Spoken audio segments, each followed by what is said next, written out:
everybody, welcome once again to my channel for another travel video. So I have a few more lingering around my channel, but I wanted to take some time and tell you guys some tips and tricks for how I travel. And I actually have six tools that I want to tell you guys about. So jumping right in, I really want to teach you guys how to plan a trip and what tools you can use to make your life a lot easier. So one tip that we're going to talk about is Airbnb. So Airbnb is a really cool tool. So you can log on and basically you can say where you're going, how long you're going to go for. And so this is where you guys need to pay attention. So they have a map, pull up the map. And so basically, if you're looking at it on mobile, at the very bottom, there's like a little icon that says like view map. And then if you're looking at desktop, there's an icon that might just be a pin, like a little like whoop. And there you can switch over to the map view. So you can make sure the location of wherever you're trying to stay is correct. And so they have a bunch of pins located on the map and you can click them and see how much the price is of whatever place you're looking at. So another really cool trick is to use the filters that are in Airbnb. And so one filter that you need to pay attention to is, do you want to share this home with other people? So for example, if you and your boyfriend are getting away, or if you're planning a honeymoon, you probably want the entire place to yourself.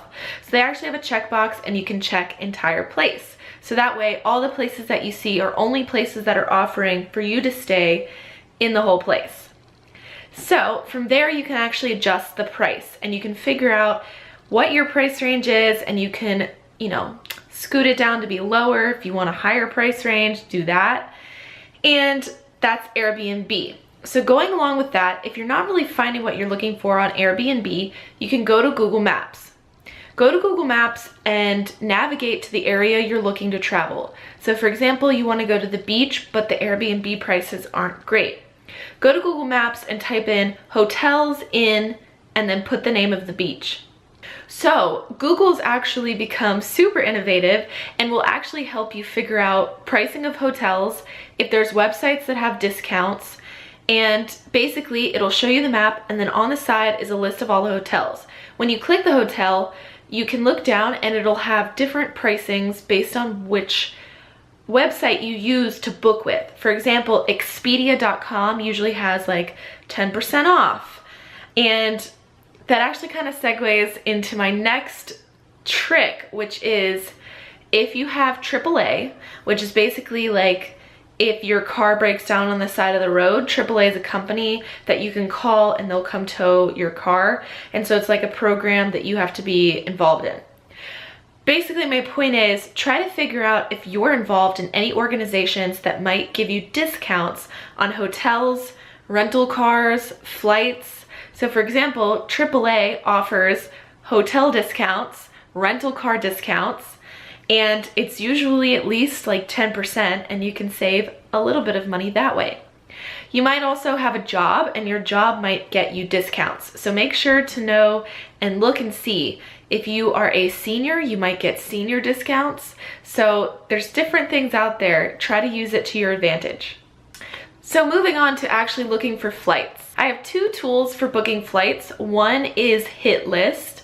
And so that is pretty awesome. And basically you can add different things to your hit list. So for example, if you're looking to travel to Philadelphia, or you're looking to travel to Florida, or you're trying to go out of the country, you can add these places to your hit list.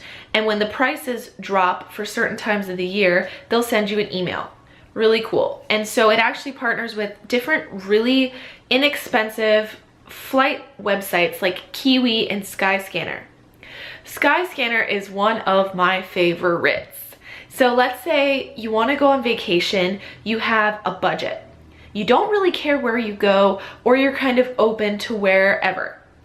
Go to skyscanner.com. You can plug in your location, so your closest airport, and then you can actually type in, so when you click in the box for your destination, it'll say, don't know where to travel? Click here. And so you click there and it'll search for everywhere.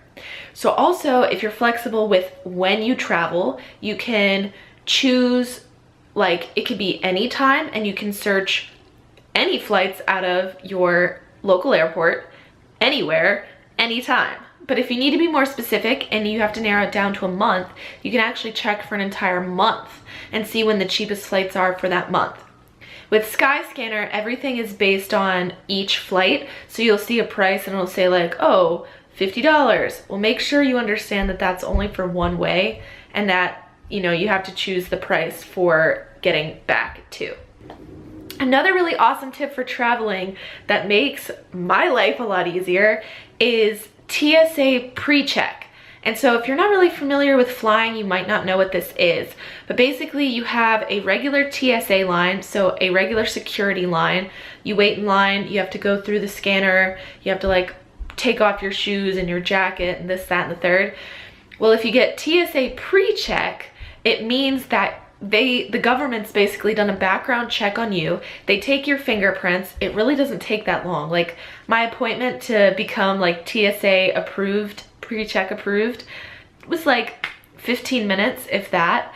And so they basically do a background check, and the TSA pre-check basically means like, okay, you've been pre-approved as somebody who's, you know, doesn't have a criminal record. You're probably not gonna carry a gun onto the plane. So you go through a line that's faster. It's so much faster. You don't have to take out your laptop. You don't have to take off your shoes. The line is shorter because not that many people have TSA pre-check. So that has been amazing. I really, really love that tool that I use for traveling. My last tip for you guys is download the app for whatever airline you're flying with. If you're flying with Delta, download Delta's app. If you're flying with Allegiant Air or Frontier or American Airlines, download their app. And I say that because they will give you updates very quickly on what's happening with your flight. For example, Delta kind of has a lot of issues, and you have to change which gate it comes in. So for example, you get to the airport. When you first arrived at the airport, it said that the airplane would be at gate 54. If you have the app, you'll get updates if it changes. So instead of sitting there at that gate and you don't know if it's there or not, you'll get quick updates. So make sure to keep on your notifications on those specific apps. Also, if you have an iPhone, it's really helpful to add your tickets to your Apple Wallet. Just make sure that your phone is charged before you go into the airport. And I guess my last baby tip is be aware when airlines are going to charge you for bags. So if you're taking a longer trip, you want to make sure that you're buying a bag. So for example, Frontier, the price that they show is literally for your body and one personal bag. If you want also a carry-on, you're gonna have to pay for that. So more expensive flights and airlines, like American Airlines, you can always have a personal item and a carry-on. So just be careful when you're checking those airlines. So I hope this helps. I travel quite a bit and I've learned a lot in my time. If you like videos like this, please give this a thumbs up, because you know, my channel's mostly about nutrition and healing eczema naturally. So if I find out that you guys want to hear more about traveling, I will absolutely make more videos. So I'll see you guys in my next video. Bye-bye.